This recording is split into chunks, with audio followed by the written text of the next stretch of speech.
Hello, my name's Jamie and I'm an addict. Hi, Jamie. Hi, and what an honor to be able to talk to somebody that is looking for a new way of life.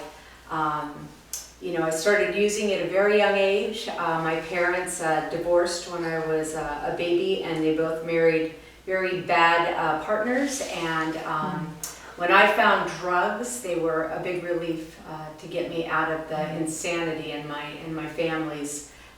Whether I was staying with my dad for the weekend or at my home with my mother and my stepfather.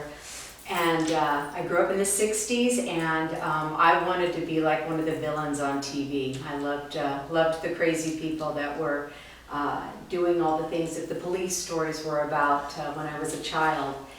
And anyway, I was a very intelligent person, and I managed to escape trouble throughout my life, and I was bound and determined to try everything humanly possible to slip from reality. So I did that very well, started at a very young age, and I knew I had a problem when I was about 12 years old, and I didn't get clean for the final time until I was 45. And what I can tell you is that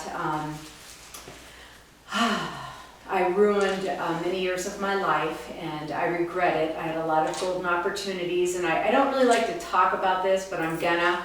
I grew up in Cupertino, California, and for those of you that don't know, that was the home of Apple Computer. So I was one of the first employees at Apple, and everybody that I hung out with in marketing and sales, they liked to party. So we had beer busts on Fridays, and when we traveled, there were a lot of drugs involved, and it just kind of gave me permission to do what I love to do.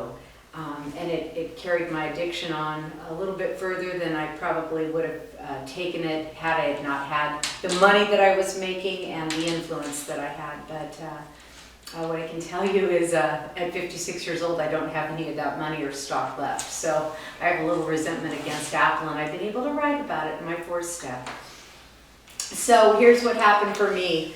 I had a lot of golden opportunities. I made a lot of money, and I continued to pursue bad boys, and whatever they were doing, I did. So if it was crack, I was doing crack. If it was cocaine, I was doing cocaine. If they were doing methamphetamine, I was doing methamphetamine. And I played the victim. Poor me, you're not going to believe what he did. And I remember trying to go to the other fellowship, and people would say, well, if you want something different, you've got to try something different. If you want to experience life to the fullest, you need to accept responsibility and make some changes. And I wasn't willing to make changes. So I continued to use, and my life got crazy and crazier and crazier.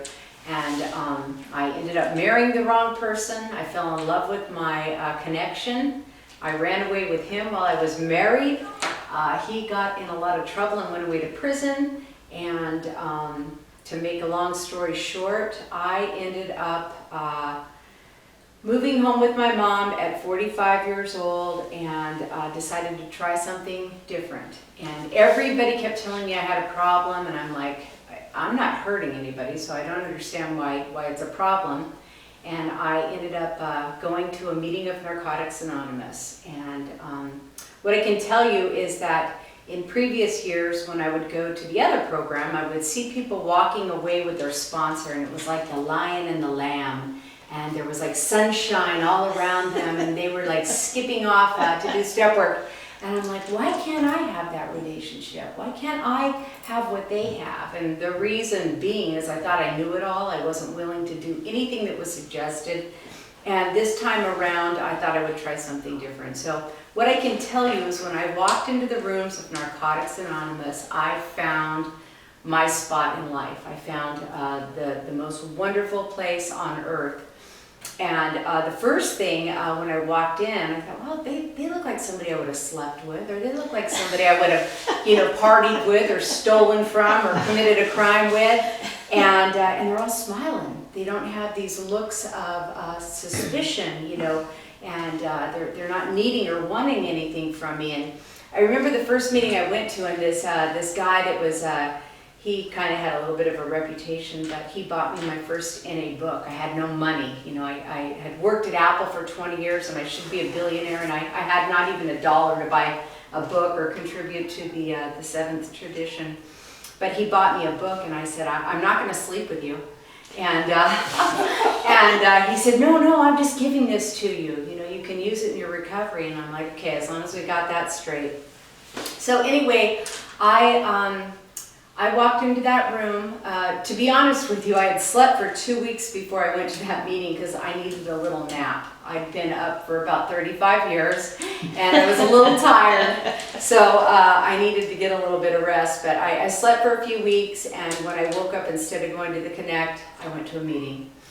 And the day that I went to the meeting was June 23rd, 2005, and I haven't found it necessary to use since. So what I can tell you is I would never go to recovery. I got arrested a couple of times, but I was afraid if I went to a recovery house that I would miss out on something. So I got clean 100% through Narcotics Anonymous, and I have managed to stay clean for 11 years. So what I can tell you is that I learned how to set boundaries. I learned how to have self-respect. I learned how to use discipline in my life. I learned, the first thing that I learned was a detriment and an attribute to my life and my existence, and I got a conscience. I never had a conscience before. I could take something from you, I would tell you whatever I felt like telling you, and I didn't care how you felt about it. And all of a sudden I would say something vicious, and I would feel this feeling that I didn't know how to deal with.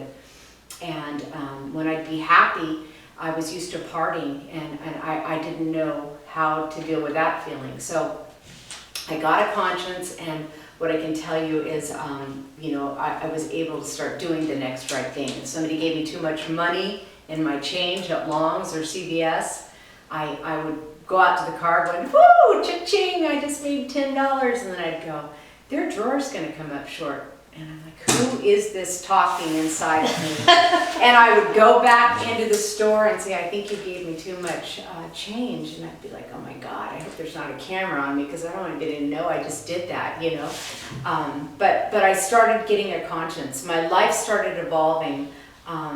The rotten things that I would do, I would catch myself doing them, and I would like stop and pull over and thank God for bringing them to my attention. One incident real quick, and then I'm gonna wrap it up. But I remember I was driving to a meeting, and I was, you know, rambunctious. I get to the meeting, and I'm disruptive at the meeting. And I go outside in the middle of the meeting to smoke a cigarette, and the lady says, who's your sponsor? And I said, who wants to know? And she said, you're very disruptive in the meeting of Narcotics Anonymous, and I just wanted to let you know and bring it to your attention. And my first thought was, I hope you die. And then I thought, I'm going to drive off a cliff on the way home from this meeting, and she's going to have to live with this for the rest of her life. And my next thought was, maybe she likes me. You know, maybe she wants to see me get better. And maybe she stopped and called me on my shit because I needed to have somebody stop and call me on my shit. And she wasn't afraid of me. And when I came to that third or fourth or fifth conclusion, I went, wow, thanks God, you know, because it was the first time in a long time that I like stopped and grasped something for what it was. And I didn't go on my immediate, you know, thought, which was wrong.